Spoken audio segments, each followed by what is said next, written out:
Hello YouTube, this is a Satsu 5 and I got a new gun. It seems to be happening on a pretty regular basis. This is the TSUS, I think it's called D10. It's from the Pinnacle line.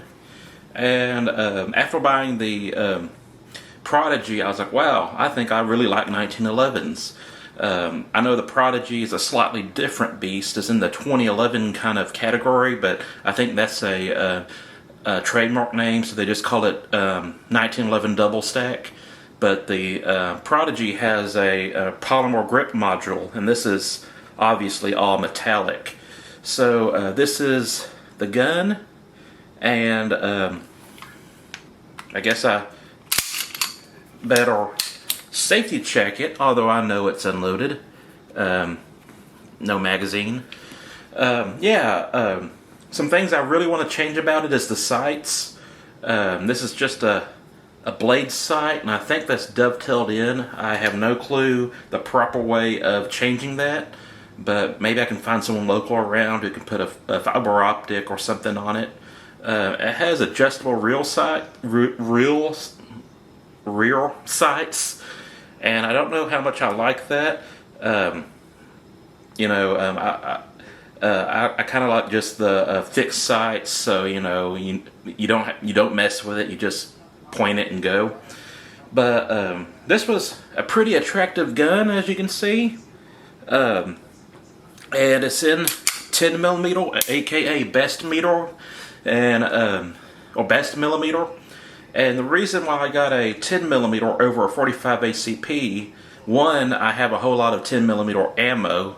It's from my last 10 millimeter, but also I was thinking to myself, if I was gonna get a bigger government size 1911, those obviously 45 ACP, 38 Super, which that's a little bit hard to find these days, and 10 millimeter.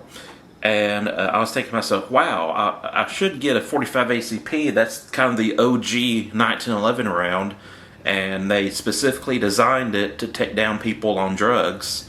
And then I thought to myself, 10 millimeter is, basically 40 cal.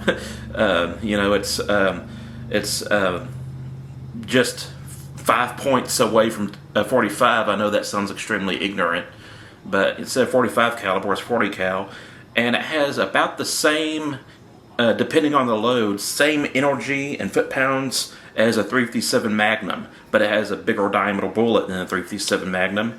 So I was like, okay, I think maybe I should get a 10 millimeter.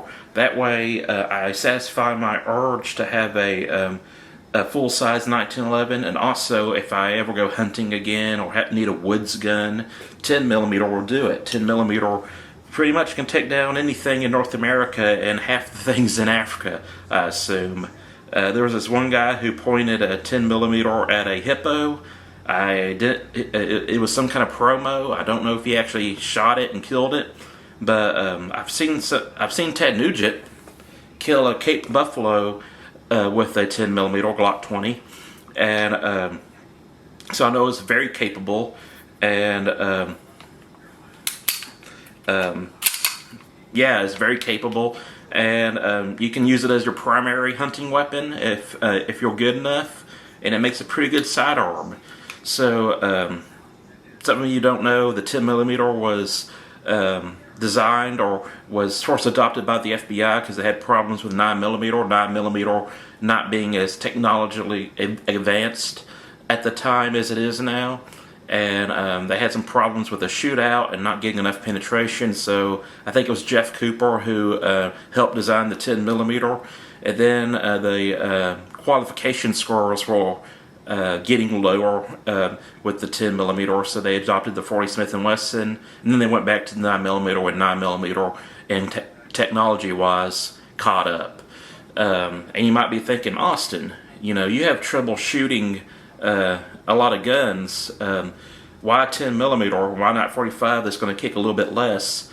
And it's like, well, first, I like 10 millimeter as the cartridge, on paper, what it's capable of doing. And since my accuracy has improved so much with the Prodigy with 9mm, I really want to see how much my accuracy would improve with 10mm in a 1911. I don't know. I'm going to try to take you to the range with me when I shoot this for the first time, and hopefully it works out really good.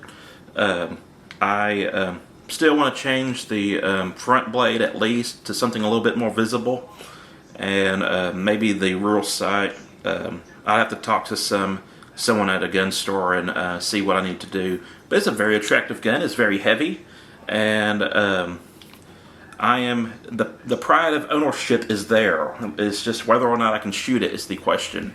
Now, as of right now, I'm kind of in desperate need of a subcompact gun. I got my Walther PPK in 32 ACP, but that is almost a collector's item. I still carry it occasionally. I have my 25 ACP, but I really don't want to carry a 25. Like 32 in centerfire is kind of my limit. But I really want a, if I'm going to carry like a pocket-sized gun, I really want a J-frame revolver, J-frame 22 mag ultralight specifically. If I can find a 327 Federal Magnum, I'd take that. But I have a good bit of 22 Magnum ammo, and so I feel I need a gun that can shoot it. And that way it'll be a little bit more pleasant to practice with, to master these J-frame revolver. But yeah, you know, it's cheaper than shooting centerfire, barely, and you still, mostly the ammo that you shoot with is going to be the same ammo that you defend yourself with, so it's not like you're shooting light loads, and then when you get your defensive loads, it's going to be a big difference in recoil and violence. So I'm looking for a J-frame, but I can't wait to shoot this, and can't wait to share the experience with you. I do need to clean my Prodigy. If you're watching this and you didn't watch my review, after shooting my Prodigy for about 150 rounds, it was failing to lock open, and it still cycles, it still shoots, it's just not locking open on the last round. So I feel that it needs to be cleaned. But, and also something that I really noticed different about this is that this has a much more powerful spring in it. So it seems a little bit more powerful than my Glock spring, if I remember correctly. But that's it. That's the video. Just thought I'd show this to you. I also got me a Shoot Me First vest I'm probably going to have to make a video about, but not right now. So that's it. I'm Assault 25, and I'm out.